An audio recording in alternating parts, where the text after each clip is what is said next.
Hello everyone. Today we speak about a spiritual warrior. So what does it mean being a spiritual warrior in a shamanic perspective? Because it's a very deep concept that we have in life. It's a profound concept that we will go through the lens of the shamanic wisdom. So in shamanic traditions, a spiritual warrior is not someone who battles external enemies or fights in a conventional way, in a conventional sense, but is someone who embarks on an inner journey, seeking to confront and transcend the shadows within himself, so within herself. And a spiritual warrior is one who strives for alignment with their higher self, walking a path of integrity, courage, and connection to the sacred web of life, to the sacred circle of life, the golden enso, the golden thread. And it's understanding that the greatest battles are not in the outer world, but within us. And these battles are with the fear, doubt, ego, and illusions that keep us disconnected from our authentic essence. And the spiritual warrior is willing to face their inner darkness, knowing that doing so brings light, not just to themselves, but also to the others around them, to the collective. And of course, we know that this path is not easy. It requires discipline, awareness, and a deep commitment to truth. The shamanic perspective teaches us that we are part of a vast, interconnected whole with the universe, which is the great spirit, the universal consciousness. It depends how you want to define it. And a spiritual warrior recognizes this connection and commits to living in harmony with it, understanding that their personal healing contributes to the healing of the entire planet. So it's not something individual only. And the spiritual warrior is also deeply grounded in the natural world. And shamanic traditions, of course, remind us that the earth is our greatest teacher. So nature is the greatest healer.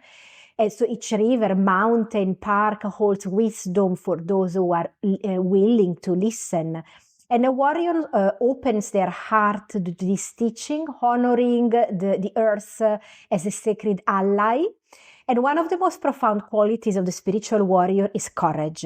But this isn't the courage to dominate or destroy. It's the courage to be vulnerable, to sit with discomfort, to admit when we are wrong, and to surrender to the unknown.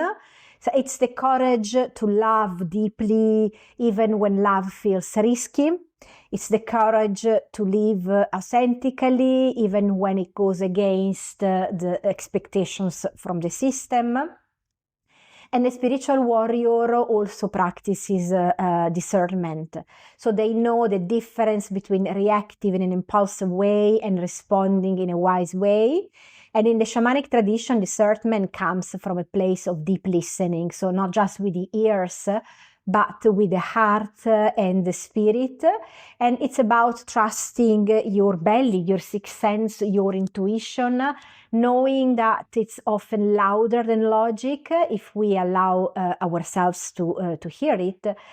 And the spiritual warrior carries tools for their journey. So these tools may be physical, such as sacred objects, but they are also spiritual and emotional.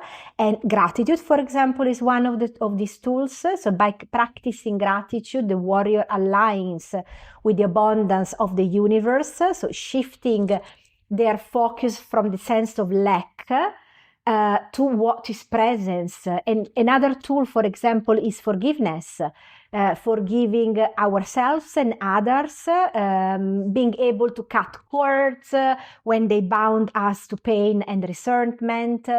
And also the shamanic tradition teaches us the importance of ceremonies and rituals in the warrior path. And these practices anchor us, connecting us to the cycles of nature's and spirit world. And they remind us that we are not alone on this journey and that our ancestors, our guides, and our allies are walk beside us. So it's a teamwork with the universe. But perhaps the most important quality to mention is love. And love is the ultimate force that guides their actions and heals their wounds and fuels their mission.